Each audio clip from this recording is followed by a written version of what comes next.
Hey everybody, Hi everyone. it's March. It's March, and as you may have surmised, we're not in Montana anymore. Yep, we came across a pass the other day in Pearl the Van, and suddenly, just like that, it went from being snow everywhere to being red rock. And actually, that was yesterday, right? That was yesterday. Yeah. Woke up among the saguaro cactus in near Wickenburg, Arizona, and it's beautiful, and the birds are everywhere, at least compared to where we started in Bozeman. Right, Yeah. right. That and this morning we didn't hear them, but we saw the little skittering chipmunks, and it's so far really nice to be in a different ecosystem and a little bit warmer. It's nice to be above freezing. And this one just got a big dose of moisture. So to come to the desert with the grasses already end of February, early March, starting to pop, oh, that does our hearts good. So the thing that we are thinking of this month is sound and silence. The truth of the matter is you can't hear sound if you don't have silence.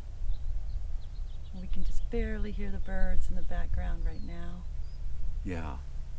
Yeah, sound is interesting. I was thinking of it in terms of as a mainstay, of course, of communication, certainly among humans, but the birds communicating their territories with, by the way, their voice box in a bird is called a syrinx, which is based on the god Pan, who was a rascal to say the least, chasing one of the sprites through a riparian area, and the sprite pleaded for help from the goddesses and was turned into a beautiful reeded plant from which the first pan flute was made.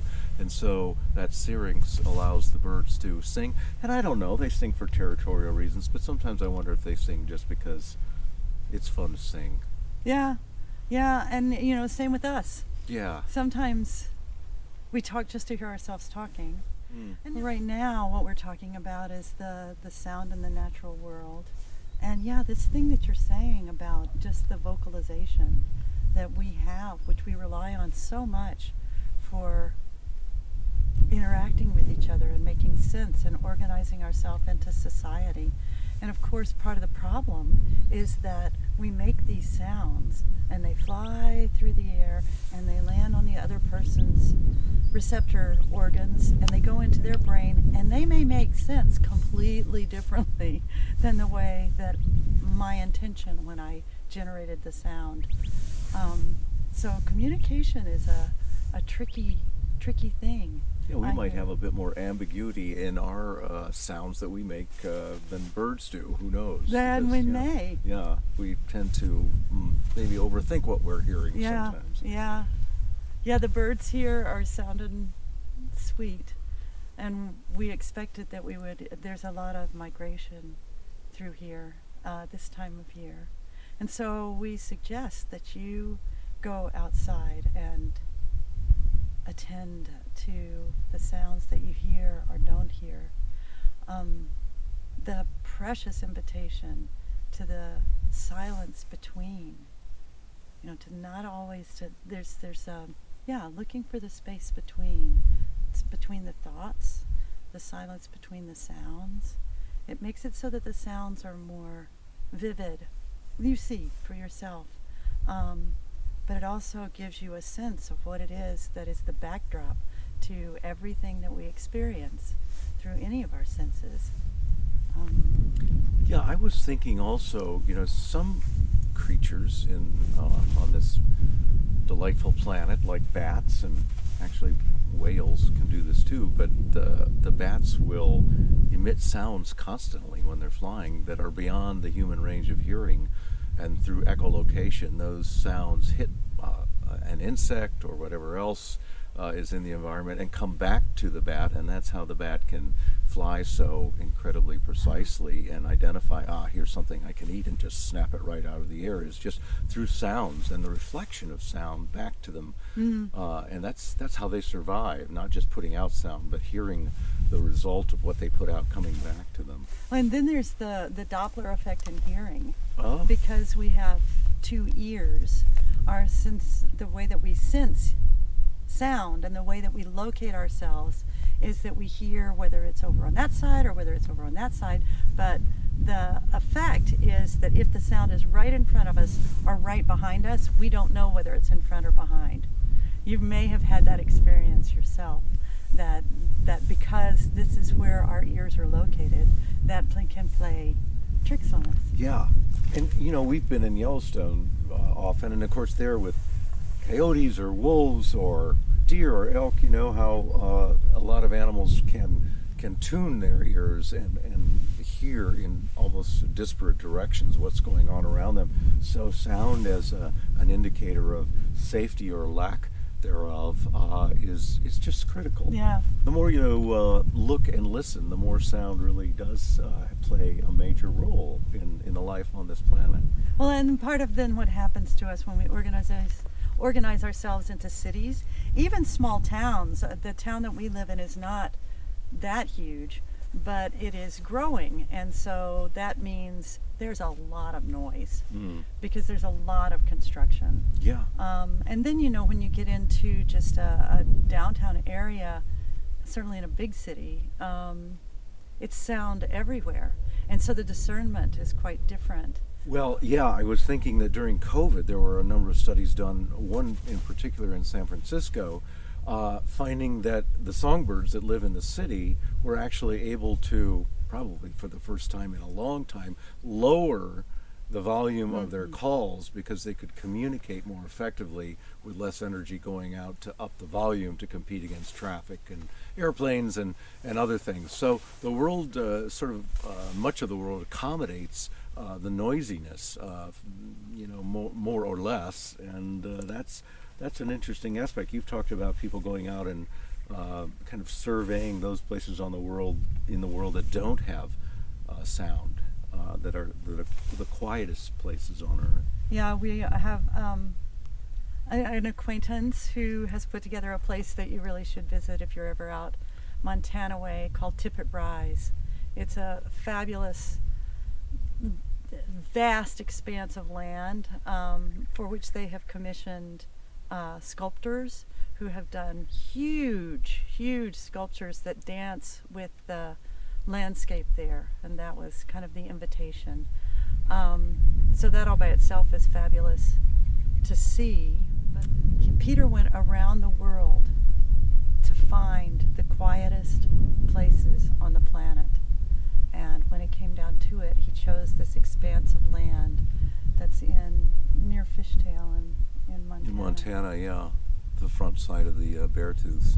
And one of the reasons he was so concerned about that is because Tippet Rise is a place of music, first and foremost, both inside a beautiful small acoustic theater, but also out on the landscape, musicians playing quartets and whatnot, playing these beautiful songs all summer long. And so he wanted a place where there wasn't going to be much competition with that beautiful music. So yes, internationally known, just fabulous musicians playing in the company of this sculpture and this incredible land expanse. So it's not that you hear nothing at a place like that, but that the quiet is so enduring and reliable that the sounds of the natural world come forward.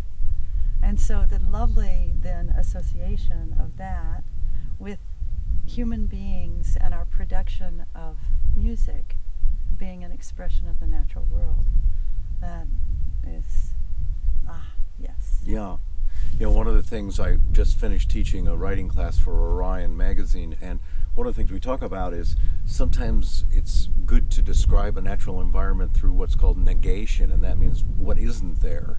So what's not here are the car horns and the sirens and the phone ringing and the conversations and the garbage men putting the refuse in the truck. So sometimes it's really worth, if you're in a quiet place, just taking a moment to see what's not there. And it's a way, I think, in that silence to really embrace an environment that we don't get a chance to embrace all that often anymore. Yeah, the poetry is just right there. I'm just hearing the breeze pick up here, actually able to hear it. And of course you can hear the wind howling outside at this time of year in some places. And then there's that moment when you can hear the wing beats of a raven Mm-hmm. coming, or a hawk Yes. flying overhead. That's always been especially enchanting to me, Yeah. to have it so quiet that you can hear the wing beats. And then just to hold still enough, be in that enough. What does this tell you about who it is that you are?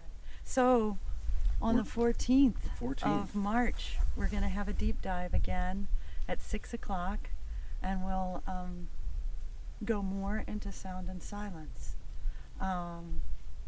Let's see. Also, talk about the retreats. Oh, we've got a couple wonderful retreats coming up at the end of June. First one around solstice and the second one immediately following. First is a full ecology retreat where we'll really have the chance to be out, talk about sound and mostly silence in one of the wildest places left in the Northern Rockies, the west side of the Yellowstone ecosystem in the Centennial Valley.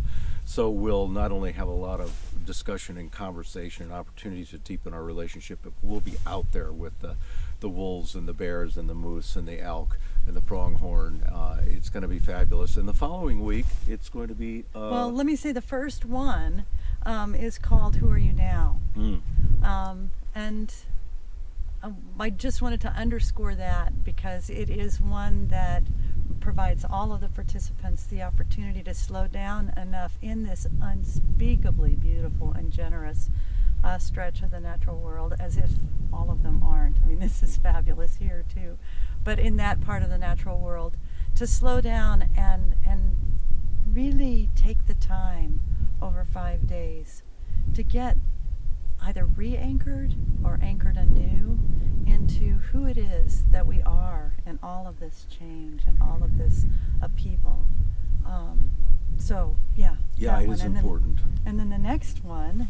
Yeah, that's going to be a writing-focused workshop. So if you're a writer and want to take that writing to the next level, a creative nonfiction or literary nonfiction writer, or even if you trend toward journalism, this is going to be an opportunity to spend the morning working on essential craft topics that will sharpen and elevate your writing in ways that will just surprise you and delight you, followed in the afternoons by opportunities to go out into this same landscape we talked about and work on, I think, solidifying, if you will, your relationship with the world around you, which, of course, if you're a nature writer, is what you draw on for that with the stories you tell.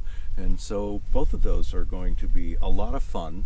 That one will be the last week of June, and the one will be the next to the last week of June at the Full Ecology.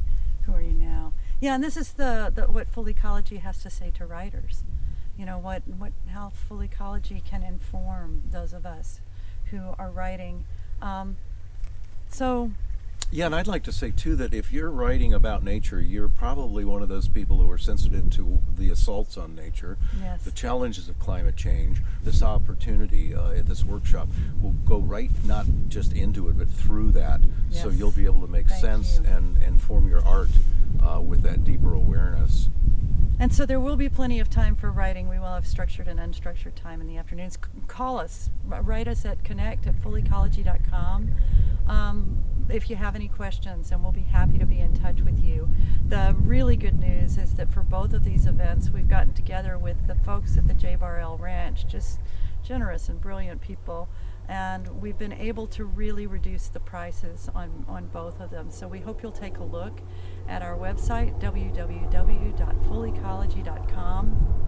And so we cut again because we had another plane fly over, a propeller plane, and Gary's comment was, oh yeah, sound versus noise. Yeah, So what's the dividing line between those two? Think about that too a little more. Well, because it seems like it has something to do with the limitations of our nervous systems. Yeah. Really more than anything else. But anyway, that's just another conversation. And one person's sound is another person's noise. There you are. You never know. That's you never right. know for sure. From music to airplanes, it's a lot of variance there. So come to the Centennial Valley and write about whatever sound fetches your attention, or consider how it is to be in such a quiet place, and how that helps you know who you are again and anchor in that truth of really in both retreats the invitation for all of us always is, who are you really? And how does the natural world help you answer that question? You know, we stay in these beautifully restored historic cabins right on the Red Rock Creek, and it's Red Rock River, and it's amazing to walk out every single morning, and that profound silence that we've been talking about is there, accompanied by often trumpeter swans floating down the river right in front of your door, and it's just I think if every day could start with that sort of beautiful combination of sight and soundlessness, we might be a calmer species. So, yeah, for that reason alone, it's worth making the trip to the Centennial Valley. Be in touch. Have a good month this March. Pay attention to the sound and pay attention to the silence. And we'll see you before too long. Yeah, on the 14th Yeah. for a deep dive. Thanks for being with us. Yeah. Bye for now. Bye.